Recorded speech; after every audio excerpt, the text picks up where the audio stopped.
السلام علیکم دوستو، خوش آمدید۔ آج کے پہلے واقعے کے ساتھ تو شروع کرتے ہیں۔ قوم سبا پر اللہ کے عذاب کا واقعہ۔ اہل سرسار کے قوم، جسے قوم سبا بھی کہا جاتا ہے، اللہ تعالیٰ کی بے شمار نعمتوں کے اندر زندگی گزار رہی تھی۔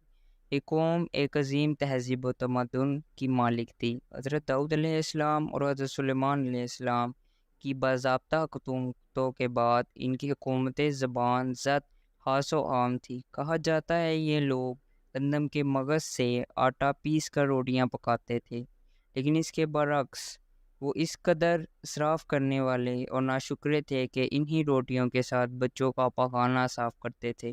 بعض ان آلودہ روٹیوں کو اکٹھا کرنے سے ایک پہاڑ بن گیا تھا۔ پھر ایک سلام شخص وہاں سے گزرتے ہوئے ایک عورت کو دیکھا جو روٹی کے ساتھ بچے کا پکانے کے مقام کو صاف کر رہی تھی۔ اس شخص نے عورت سے کہا، تیرے اوپر افسوس، خدا سے ڈر، کہیں ایسا نہ ہو کہ خدا تیرے اوپر اپنا عذاب ڈھائے اور تجھ سے اپنی نعمت چھین لے۔ اس عورت نے جواب میں مذاق اڑایا اور مغرور آنا انداز میں کہا، جاؤ جاؤ، گویا کہ مجھے بھوک سے ڈرا رہی ہو۔ جب تک سرسار جاری رہے ہے، مجھے بھوک سے کسی قسم کا کوئی خوف نہیں ہے۔ کوئی زیادہ عرصہ نہ گزرنا تھا کہ اللہ تعالیٰ نے ان لوگوں پر اپنا عذاب ڈھایا۔ پانی جو کہ زندگی کی بنیاد ہے، ان لوگوں سے چھین لیا، یہاں تک کہ قحط نازل ہوا۔ بات یہ یہاں تک پہنچ گئی کہ ان کے ذخیرہ کی ہوئی تمام غذا ختم ہو گئی۔ آخرکار وہ مجبور ہو گئے کہ انہیں آلودہ روٹیوں پر ٹوٹ پڑے جو ان لوگوں نے اکٹھے کر کے پہاڑ کی مانند ڈھیر لگا ہوا تھا، بلکہ وہاں سے روٹی لینے کے لیے صاف لگتی تھی تاکہ ہر کوئی وہاں سے اپنے حصے کی روٹیاں لے سکے۔ کفران نعمت، قحط اور ان کے بدحالی کے بارے میں متعدد روایتیں موجود ہیں۔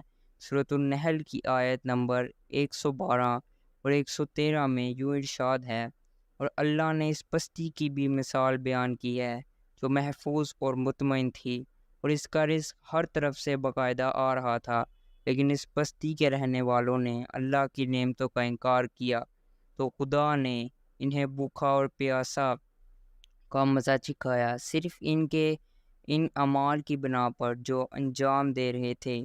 اور یقیناً ان کے پاس رسول آئے اور تو ان لوگوں نے ان کو جھٹلایا، پھر ان تک عذاب آ پہنچا۔ یہ سب ظلم کرنے والے تھے۔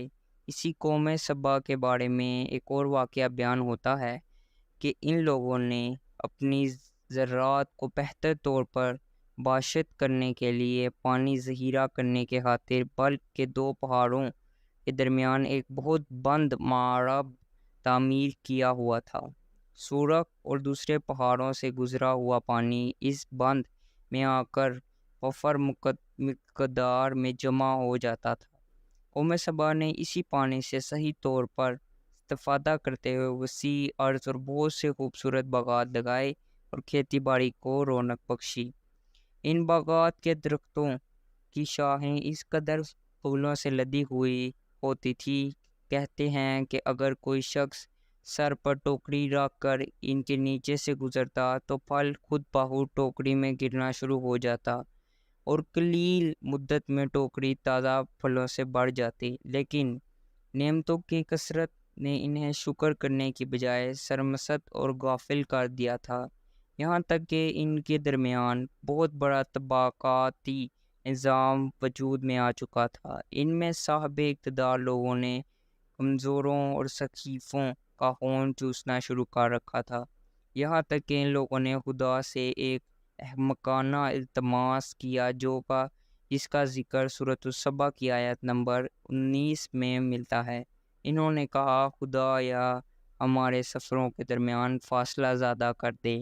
انہوں نے اللہ تعالیٰ سے یہ التماس اس لیے کیا تھا کہ غریبوں، بے نوعوں لوگوں، عمرہ اور ضرورت مندان کے ہمراہ سفر نہ کریں۔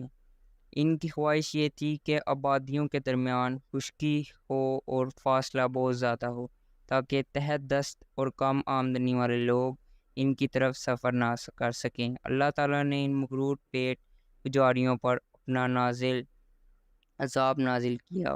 بعض روایتوں میں مطابق ان مغرور لوگوں کی آنکھوں سے دور صحرائی چوہوں نے مورب نامی بند کی دیواروں پر حملہ کر کے انہیں اندر سے کھوکھلا کر دیا۔